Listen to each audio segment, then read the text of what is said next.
Hello and welcome to In the Court of the Wenton King. Today we've got a special edition. It's the big fight, the big battle between Dehumanizer and the Black Album.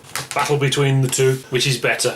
That's the question. That's what we're going to do. Is that silly? Yes. Dehumanizer by Black Sabbath. The story of this album is really about the people who aren't on it, particularly the singer in Black Sabbath, Tony Martin, who isn't on that. And also Cozy Powell as well, who also isn't on that. Black Sabbath had a bad time in the 80s. They started at an absolute high, making these fantastic albums, and then it all went horribly wrong, and they just took a nosedive, really. And things were starting to get back on track. They got Cozy Powell on board, and an unknown singer called Tony Martin. Those last two albums they did are highly regarded now. I don't think they were at the time, but now people seem to see them as sort of lost classics. They're too 80s for me, but there are bits of them I like. I like bits of Tear particularly, I think it's great. But then, obviously, the record company people offered them £1 billion to get back with Dio. So they thought, all right. So they went to Henley and Arden with Dio and tried to make an album, and it basically wasn't happening. Cozy Powell was not getting on with Dio. They were, of course, in Rambo together, and something went on, and it really wasn't happening. Then I believe Cozy Powell had an accident on his horse and was out of action anyway, so they got in Vinny Appice, which helped things a bit, but it still wasn't happening. So that, without telling Dio, they said, let's have a break. They brought Tony Martin back, recorded all the songs from Dehumanizer again with Tony Martin, then decided that's a bad idea, we won't do that. We'll release Dehumanizer with Dio. So they started making a new album with Tony Martin, which subsequently became the next Sabbath album, Cross Purposes. And then the record company people said, no, you've got to have Dio. So they kicked out Tony Martin again, brought Dio back. Dio didn't know. He just had a break. Came back and finished Dehumanizer, did the Dehumanizer tour. The tour was pretty chaotic. Tony Iommi went to prison for something he didn't do. Without trial. Well done, Florida, for that. And at the end of the tour, Ozzy invited them to support his final concerts. So they actually had to get Tony Martin back again, and he gets a phone call saying, "Oh, you're not allowed." And they got Rob Halford in. This was a marriage of convenience. This was something put together by the record companies. As such, is talked about by the media as something of a disappointing album, etc., etc. But you read what the fans say. It is a fantastic album because you can tell they're all firing on how many cylinders? Seven cylinders. They gave it the best shot, basically. And it's actually now a classic album. But of course, it is quite obviously a rip-off of the Black Album. The point I'm going to be making is more about the Black Album. Conversely, the Black Album was a very different situation. They had the world at their feet. They'd sort of, with Injustice for All, they'd broken through as far as that type of music was going to go. Everyone was waiting for the next album. But what people don't really say is, they got Bob Rockin, the producer, a commercial rock producer, almost a hairband producer. Of course, they would never have called it that. It is massively influential. I mean, I don't think you can overestimate just how influential this is on rock music. And the consensus at the time was that this was their crowning achievement. And as you know, we're children of the 90s, aren't we? And to us, this was the prototype. That's what metal's supposed to sound like now. However, the consensus now, and my argument is, that was wrong. And I've said this before with Nirvana. The 80s were awful. There was lots of things wrong with the 80s, but the 90s were kind of worse. And I think that the decisions made on this were wrong. These are both excellent albums with great songs. But I think what's different about this was a bad thing and kind of ruined it. The way it was sort of dumbed down. This is a fantastic album, but there's moments when I want to punch James Hetfield, and there's moments when I want to punch Lars Ulrich as well. It's not all brilliant, but I think their secret weapon is Dio because of that Olympian voice he's got. He can sing full head voice at that range, heavy, gives it melody, basically. And it isn't even fair, really, to compare James Hetfield with Dio, because James Hetfield's just the rhythm guitarist who sings the song. And that's my argument, really, that now, this is just a classic rock album. This is where Metallica went wrong. Black like the sun. Could say it's where Metallica started to go wrong, because everything that came after that was substandard. That's the consensus now. Yeah. But this is not substandard. I think the sort of everything that's come after it is a sort of clambering to try and get back to the Black Album. And it is a more commercial sound than what came before, but let's face it, the sort of area or the market of rock they were in was quite a small market, yeah? Yeah, the thrash. And the immensity of this album is that it actually made that heavier sound more valuable to a bigger market. Yeah. Also, it's actually quite a slow burning album. It wasn't sort of like ripping up trees from minute one of day one. This has been a consistently well selling album, which I think just speaks of its quality. The slowing down, actually, the contrast that struck me between these two albums is actually early Black Sabbath, which I love. I love the sort of Aussie period Black Sabbath. I'm not a big fan of the Dio type stuff. Dio reminds me of Iron Maiden and that kind of frenetic pace. The way he goes at it full bore, he's sort of like, he's got a, he can do full bore at that top range, but that's what he does, like, and it's sort of it kind of it's the same all the time, like. Whereas what early Black Sabbath had was it was slower and it was more powerful. Yeah.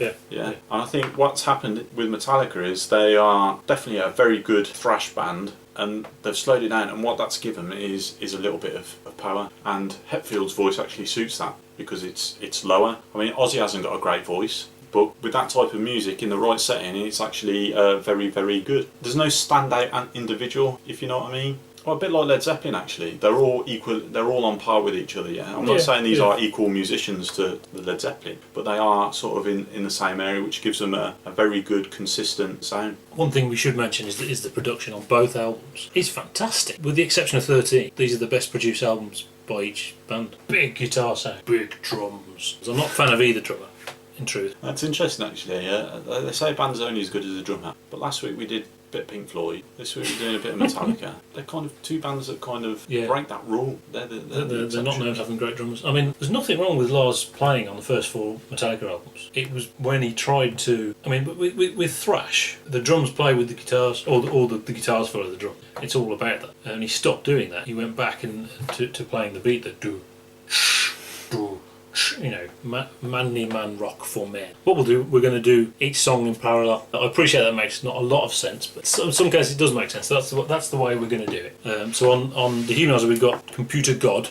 That was the song that sort of inspired them to go in this direction. It's a classic piece of metal, actually. What's so significant, they're not Dio type lyrics. Some people would think of Dio, well, he makes sort of Dungeons and Dragons lyrics, which actually isn't true. It's just he makes this sort of very subtle, open to interpretation type lyrics, whereas Geezer writes very direct lyrics. Politicians hide themselves away. They only started the war. And I think they are Dio lyrics, but Geezer helped him. Computer God came from a Geezer Butler Band song, which was unreleased, but it was a completely different song, but the title was used in this. Just some great Iommi riffs, etc. Conversely, Enter Sandman, that hooked in a lot of people into metal who otherwise would not have discovered metal at all. Obviously we're bored of it, but in the world of, you know, commercial rock songs from heavy rock bands, it's up there with everything. A slightly catchy riff that opens it. A very catchy riff. Yeah.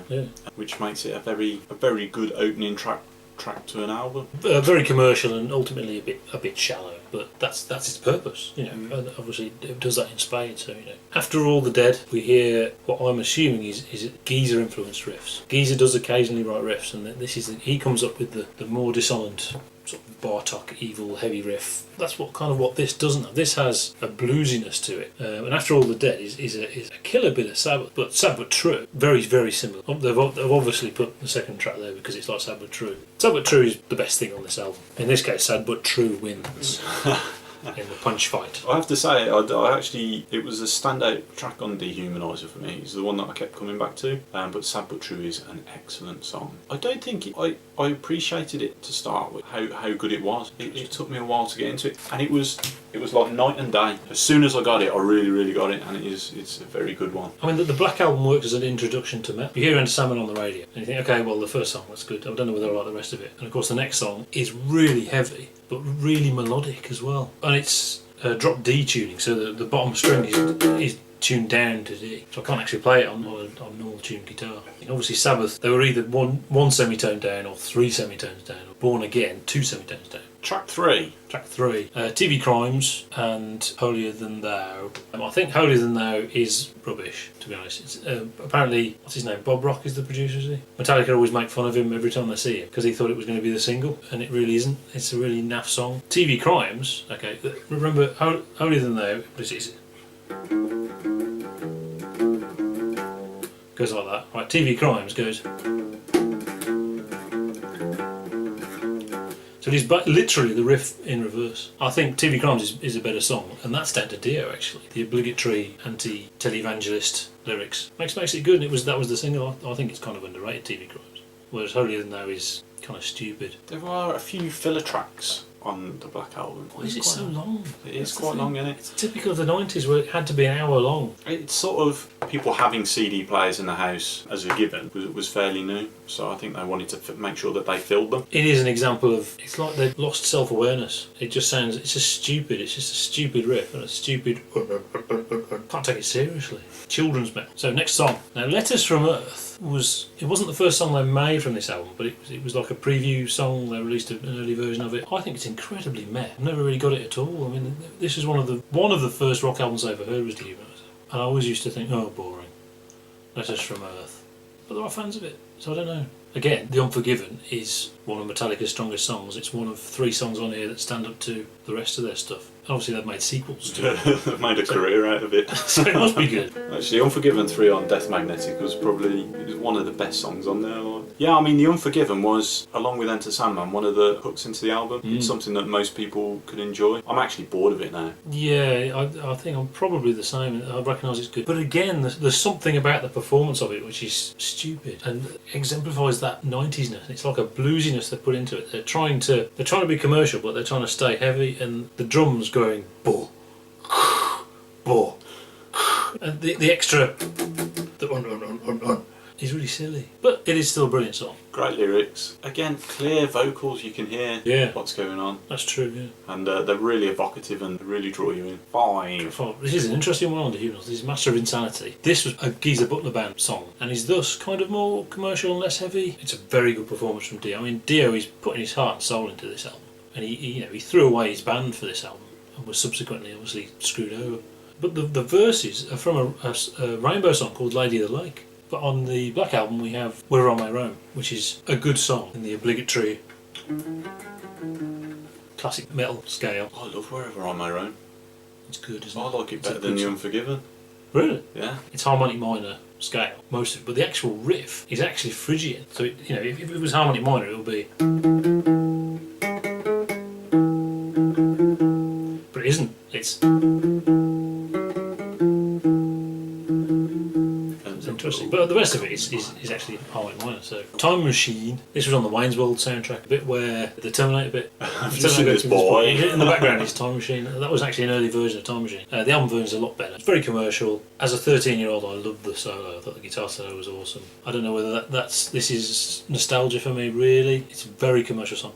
In a way, that's their Enter Sandman, and it doesn't really stand up to Enter Sandman. I think it does stand up, though, to Don't Tread On Me, which I think is a stupid song. The lyrics are really good. I think, actually, the lyrics throughout the album are really good. It's just a stupid riff. They're just, dun, dun, dun, dun, dun, dun. Bottom strings, muted, waste of time. I skip it, I can't bother with it. Yeah, it's a bit of a filler track for me. Don't Tread On Me. Sons of the Father. This is another song where Dehumanizer falls over, I think. This is a very, very typical Dio song. It could be an 80s Dio song, I think. Thus, feels a bit boring next to some of the rest of the album. It's okay. Whereas Through the Never is it's like for a moment on the Black Album they understood what was good in the first place. It's like the last grand hurrah of the classic Metallica, and that it is a heavy, weird riff, and it's kind of sublime.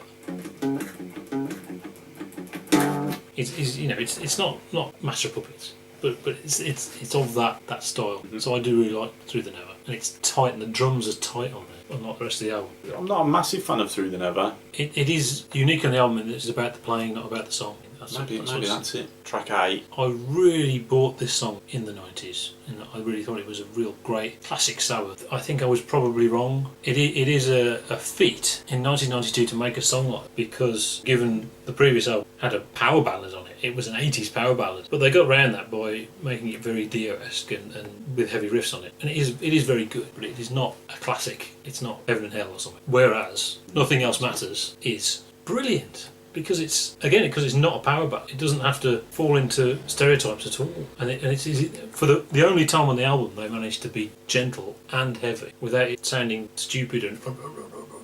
I think they're really walking a fine line there. A little bit cheesier, and it could ruin the album. I get the feeling that Bob Rock was there stroking a shotgun saying, come on, do it. Because I can't imagine Hammett or Rick really going this kind of song. Probably the second song that would hook people in. And Sandman first, Nothing Else Matters. You hear that on the radio, you think, oh, I'll give that album a go. But the hook songs are the best songs on the album. Yeah. That's the problem. This is Dehumanizer's secret weapon, really. There's nothing like that on the Black Album, because it requires some serious throat achievements. A brilliant bit of Dio Sabbath, on a par with Mob Rules and Heaven and Hell. Powerful stuff. It doesn't matter if the drumming is run-of-the-mill, because it suits the song very well. So that is one of the real highlights of Dehumanizer. Whereas of Wolf and Man, it's a great example of where they've lost their way. And it's just some riffs. Well, it's like, well, what do we sound like? Oh, well, we do this, don't we? We make sort of... have to do it kind of fast, but then Lars has to sort of sit out of the fastness and just go boo, boo. It makes me want to punch them for doing it wrong. You're doing it wrong.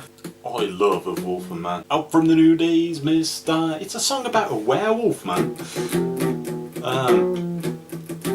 I didn't like it at first, and it grew on me because it was after Nothing Else Matters. So obviously it played through and started, and I ended up leaving it on. It's one of my favourite tracks. I don't buy it at all. Out from the New Days, Mister. Out from the New Days, Mister. Track 10. Buried Alive. Buried Alive on the... When I was a kid, I thought this was a bonus track for the CD, and it turned out it wasn't. It was on all of them. It is a letdown after I. It seems strange that it didn't end with I. But actually, over time, I've realised it's actually pretty good. Dio's a recovering Catholic, so it's that kind of thing. It's quite a good song.